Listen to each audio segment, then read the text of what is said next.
আবার একটা নতুন ব্লগ নিয়ে তোমাদের কাছে এসেছি। আর ভাবছো সেজেগুজে কোথায় যাচ্ছি? আসলে ব্যাগপত্র গুটিয়ে সেজেগুজে কিছুদিনের জন্য যাচ্ছি হচ্ছে দেওঘর। আর অনেক দিন ধরে আমাদের ট্যুরটার প্ল্যান হয়েছিল, আর সেই জন্য আমরা আজকে রীতিমতো সবাই মিলে একসাথে বেরিয়েই পড়লাম দেওঘরের উদ্দেশ্যে। আর যাচ্ছি সবাই একসাথে বাসে করে। রাত 11:30টার সময় আমাদের বাস ছাড়ার কথা, আর আমরা 11:10-15 নাগাদই চলে এসেছি সোজা বাসের এখানে। দেখো আমরা এখানে বাসে বসেও পড়েছি আর বাসটা ছেড়েও দিয়েছে। আর সোজা এখন গিয়ে দাঁড়াবো হচ্ছে শিমলাগড় কালীবাড়িতে। আর এখন শিমলাগড় কালীবাড়িতে কিছুক্ষণ দাঁড়িয়ে মাকে নমস্কার করে তারপরে আমরা বেরিয়ে পড়ব দেওঘরের উদ্দেশ্যে। মাঝে হয়তো কোথাও বাস গিয়ে দাঁড়াবে, সেটাও তোমাদের সাথে শেয়ার করব। সাবস্ক্রাইব করে দাও সবাই তাহলে। কে করে দেন আরে প্লিজ। রাত 12টার সময় আমরা এখন আছি শিমলাগড় কালীবাড়ি, তারপর আমরা যাবো আগে কোথায় যাবা ওটাও বলো। দেওঘর যাবো। এখানে হচ্ছে বাসে যখন উঠেছিলাম তখন বাসটা তোমাদের সাথে ঠিকভাবে শেয়ার করিনি আর দেখাইও নি। দেখো এখন বাস দেখিয়ে দিচ্ছি। এই বাসটা করেই আমরা যাব হচ্ছে দেওঘর আর ম্যাসেঞ্জার আর তারাপীঠ। আসলে আমাদের 3টে ট্রিপের প্ল্যান আছে। প্রথমে যাব ম্যাসেঞ্জার, তারপর যাব দেওঘর, আর তারপর হচ্ছে সবার শেষ তারাপীঠ। তারাপীঠ থেকে সোজা রিটার্ন করব বাড়ির উদ্দেশ্যে। এখন প্রায় কাছাকাছিই আছি, মনে ভাবছি কখন নামবো হচ্ছে ম্যাসেঞ্জারে। আসল কথা, বাসের ট্রিপে আমি এই ফার্স্ট টাইম যাচ্ছি। আর গিয়েছিলাম প্রায় বছর 5 আগে পুরীতে। এখন বাজে প্রায় ভোর 4:30। আর দেখো আমরা কিছুক্ষণের মধ্যে নেমে পড়েছি ম্যাসেঞ্জারের একটু আগে। আসল কথা, সবারই একটু চা তেষ্টা পেয়েছে আর টিফিনও করতে হবে। কি বলে বিক্রি না, আমরা সমস্যা হয়েছে আমাদের বাচ্চা ওইটার মানে রেস্কিউ জিজ্ঞেস করো এই যে এই সিম্বলটা মানে গুগলে জিজ্ঞেস করো। ঠিক আছে, যাই হোক আমাদের বাচ্চা, আমরা তো ভিডিও করছি বুঝি না।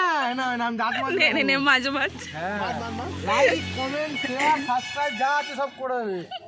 সাবস্ক্রাইবটা না, তুই তো সাবস্ক্রাইব করে দিস। হ্যাঁ ওই সাবস্ক্রাইবে লাল বাটনের উপর যা খুশি ছুঁড়ে মারবে, তো সাবস্ক্রাইব করতে হবে।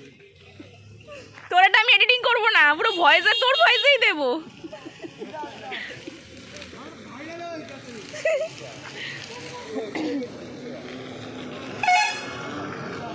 ভাবছি নেমে যখন পড়েছি তাহলে তোমাদের সাথে এই দিকের পরিবেশটা কেন শেয়ার করব না। দেখো চারিপাশটা কি সুন্দর লম্বা লম্বা গাছ দিয়ে সাজানো রয়েছে। আর এই জিনিসটা আমি একদম ছাড়তে পারলাম না ক্যামেরাবন্দি করার জন্য, সেই জন্য সোজা চলে আসলাম বাসের থেকে কিছুটা দূরে এই জায়গাটায়। বেশ অনেকেই দেখলাম বাস থেকে নেমে এই জায়গায় ফটো তুলছে।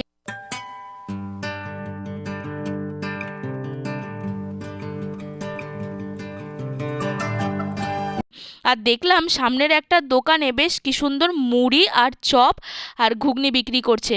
আর সবাই দেখে এই দোকানটার উপর ঝাঁপিয়ে পড়েছে, কেননা মুড়ি চপ খেতে কার না ভালো লাগে বলো।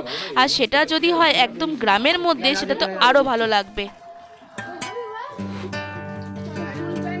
অবশ্য সবাইকে কেন বলছি, আমিও এই লোভটা সামলাতে পারিনি। আমি আর চপটা খাইনি, কিন্তু আমি মুড়ি ঘুগনিটা বেশ আমেজ করে খেয়েছি পেঁয়াজ দিয়ে। আর ছেলেকেও কিছুটা খাইয়ে নিয়েছি। আর দেখো এই কাকিমাটা কি সুন্দর বসে বসে চপগুলোকে ভাজছে। আর এই গ্রামের মধ্যে এই একটা মাত্রই এখানে দোকান দেখলাম, আর চারিপাশটা বেশ গাছপালা আর জঙ্গল টাইপের পুরো সাজানো। আর সেই জন্য আর কোনো দোকান না পেয়ে আমরা এই দোকানেই টিফিনটা সারলাম। বাসটা তো কাকারা ছেড়েছে, সাথে টিফিনও দিয়েছিল, কিন্তু সেই টিফিন কারোর মনোপুত হয়নি। সবাই মুড়ি আর চপ আর ঘুগনি পেয়ে একেবারে মুড়ির দিকেই ঝাঁপিয়ে পড়েছে। প্রকৃতভাবে গ্রাম কাকে বলে এই ভিডিওটা দেখলে আমার বেশ মনে হচ্ছে যেন কেউ যেন বলেছে লাইন দিয়ে তোরা কিন্তু সোজাসুজিভাবে যাবি। আর দেখো পশু হলে কি হবে, তারাও সুন্দরভাবে লাইন দিয়ে চলছে।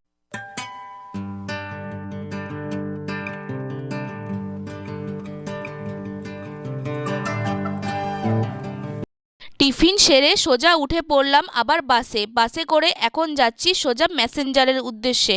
আর ম্যাসেঞ্জারে ঢুকতে না ঢুকতেই পাহাড়গুলো দেখো কতটা ভালো লাগছে। আসল কথা, তোমরা জানো আমি পাহাড় প্রেমী, এই জন্য পাহাড় যখনই দেখি আমার মনে হয় আমি একটু ভিডিও করি, একটু ফটো তুলি। আর বসেছি বাসের একদম কিনারাতে, সেই জন্য ভিডিওটা ঠিকমতো হয়নি, তাও যতটা সম্ভব পেরেছি ততটা সম্ভব করার চেষ্টা করেছি।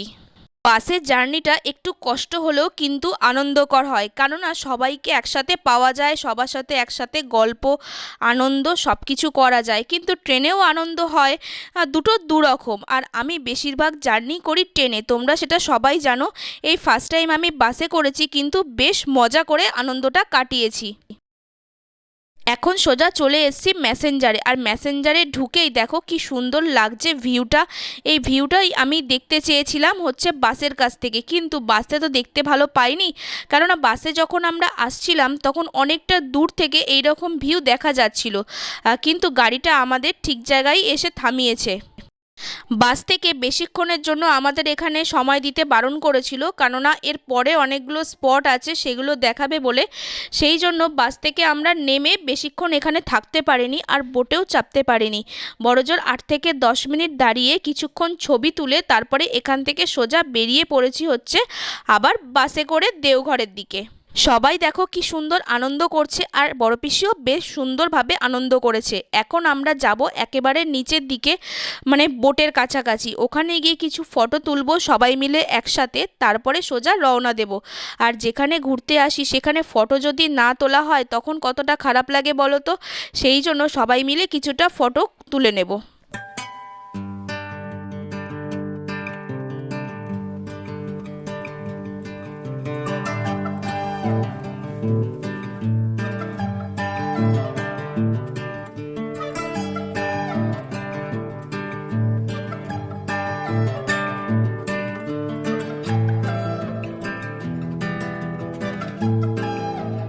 তোমরা কারা কারা ম্যাসেঞ্জার ঘুরেছো আমাকে কিন্তু অবশ্যই কমেন্ট করে জানাবে।